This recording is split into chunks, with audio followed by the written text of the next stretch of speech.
जितना भजन करोगे उतना ही बात बनेगी। बारी मथे घृत होए बरु सिकता ते बरु तेल, बिनु हरि भजन न भवतरी या सिद्धांत पेल। भजन का जिसके जीवन में 4 बातें हैं उसका पूरा भजन होगा, सही भजन होगा। पहला, भगवान के नाम का निरंतर जप करने का अभ्यास। दूसरा, भगवान के प्रेमी जनों के चरित्रों का चिंतन करना। बहुत जल्दी भक्ति पुष्ट होती है भक्तों से। हरि को निज यश ते अधिक भक्तन यश पर प्यार। अगर रोज भक्त नामावली का आप पाठ करेंगे तो आपकी भक्ति बहुत पुष्ट हो जाएगी। भक्तन की नामावली जो करी है चित लाए, ताकि भक्ति बढ़े घनी और हरि होए सहाय। और सबसे बड़े विघ्न विनाशक भक्तों के नाम कीर्तन है। कई बार कहा है यदि आप अपने घर से कहीं यात्रा करें तो पहले 5 भक्तों का तो स्मरण कर ही लें, कभी विघ्न नहीं पड़ेगा। लिख लो कागज में, कभी विघ्न नहीं पड़ेगा। भक्ति भक्त भगवंत गुरु चतुर नाम बपु एक, इनके पद बंधन किए नासत विघ्न अनेक। पहले धैर्य रखो। जब आप वाहन पे बैठने जा रहे हो घर से बाहर तो पहले 5 भक्तों, किसी 5 भक्त का स्मरण कर लो, कुछ याद कर लो भक्तों के नाम। ये जीवन की बहुत अमूल्य धन है। 5 प्रहलाद नारद पराशर पुंडरीक व्यास अम्बरीश सुख शौनक भीष्म दाल व्यान रुक्मांगद अर्जुन वशिष्ठ विभीषण आदि। ऐसे तुम्हें याद नहीं है तो ऐसे नागरी दास जी की जय, हरिवंश महाप्रभु की जय, स्वामी हरिदास जी की जय, बिहारिन देव जी की जय, सेवक जी महाराज की जय, ध्रुवदास जी की जय, वृंदावन दास जी की। जो भक्त याद आवे 5 भक्तों का याद। भक्त नामावली जो रोज पाठ करता है उसके हृदय में घनीभूत भक्ति, ठोस भक्ति, जिसमें कोई विकार ना प्रवेश कर पावे, क्या जाता है।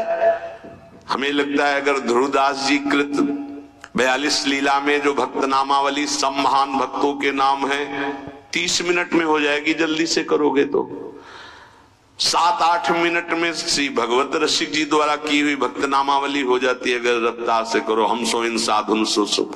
तो हमें जीवन जब भक्ति में बनाना है तो पहला नाम जब प्रभु का, दूसरा भक्तों के चरित्र, भक्तों के नाम।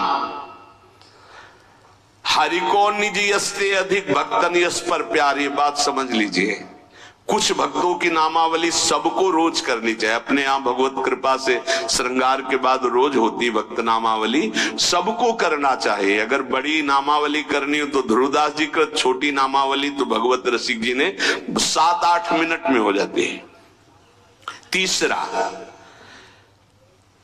अपने आराध्य देव को ध्यान में रखते हुए चलना फिरना, उठना बैठना।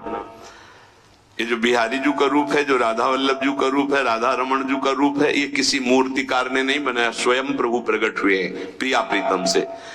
बार बार आदेश भी आचार्य चरण कहते राधा वल्लभ लाल को हृदय ध्यान मुख नाम। तो ये छवि विराजमान कर लो अपने मानस पटल पर, राधा वल्लभ जी को बार बार देखो और फिर वो आप मानस पटल पे विराजमान करो। तीसरा, अपने इष्ट का ध्यान करने का अभ्यास। और चौथा, जो आपने उपदेश सुने हैं वैसे चलने के बाद सच्ची मानिए थोड़ी देर आपको बुरा लगेगा, जो मन है वो आपका बुरा महसूस करेगा संतों की बात को, पर यदि आप मान जाओगे तो प्यारे निहाल हो जाओगे। बिल्कुल आपके ही लिए केवल बात होती है, केवल आपके लिए होती है। उस समय आपको जरूरी लगता है कि हमारे मनोवृत्ति में बाधा क्यों पहुंचा रहे हैं। हम जैसा चाहें वैसा कर सकते, नहीं कर सकते। तुम जैसा चाहो वैसा कोई नहीं कर सकता, क्योंकि सब स्वतंत्र नहीं है, ईश्वर है, सबके ऊपर ईश्वर है। फिर आप तो गुरु को बिके हुए हो। अगर आप भगवत चरणारविंद के शरणागत तो आप बिके हुए हो, आपका अधिकार कहा है। आपको कहा जाए खड़े रहो, यही तो वहीं खड़े रहो, तब आपकी शोभा है।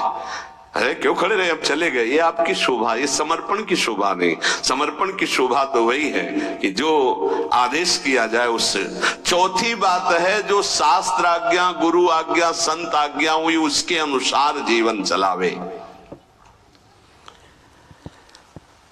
प्रभु से मन जोड़ना है और संसार शरीर से मन को हटाना है।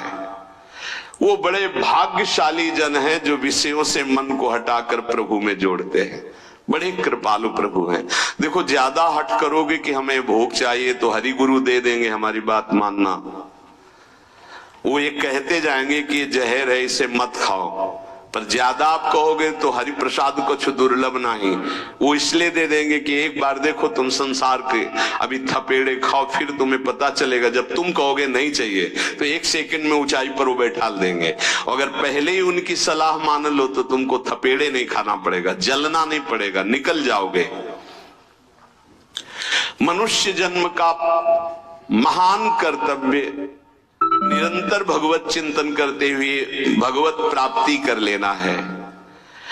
जो भजन मार्ग में चल रहे हैं उनको ये बात ध्यान रखनी चाहिए कि जैसे संपूर्ण नदियां समुद्र में स्वयं आकर मिलती हैं, ऐसे रिद्धियां सिद्धियां मोक्ष जो चाहोगे वो सब अनायास मिल जाएगा आपको। ऐसा न समझो कि भजन करने वालों को केवल दुख ही मिलता है। जैसी द्वारिकापुरी वैसी सुदामापुरी। भजन करने में थोड़े दिन पाप नष्ट करने के लिए जलना पड़ता है, फिर तो महान आनंद है। जैसे संपूर्ण नदियां बिना इच्छा के समुद्र के पास जा रहे हैं, ऐसे बिना इच्छा के संपूर्ण वैभव रिद्धियां सिद्धियां सब आ जाएंगी। आप भजन को न छोड़ें। जैसे गंगा जी में मिलकर के सब कुछ गंगा जल हो जाता है, ऐसे ही आपका सब कुछ मन बुद्धि देह चित्त सब भगवत स्वरूप हो जाएगा। जिस समय भगवत चिंतन करते करते तदाकार वृत्ति हुई, शरीर भी परिवर्तित हो जाता है। देखो दूसरा शरीरधारी कीड़ा दूसरी जाति का दूसरे शरीर का लाके भृंगी अपने घरौंदे में पैक करता है और उसको ऐसे डंक मारता है और वो उसका भयवश चिंतन करते करते उसी शरीर से भृंगी कीड़ा बन जाता है। तो तुम प्रेम से चिंतन करते करते अगर भगवदाकार हो गए तो तुम्हारा देह भी ब्रह्म स्वरूप हो जाता है। जो भगवत प्रेमी महात्मा है उनका शरीर चिदानंद में होता है, पांच भौतिक भाव खत्म हो जाता है, उनका शरीर भी ब्रह्म स्वरूप हो जाता है।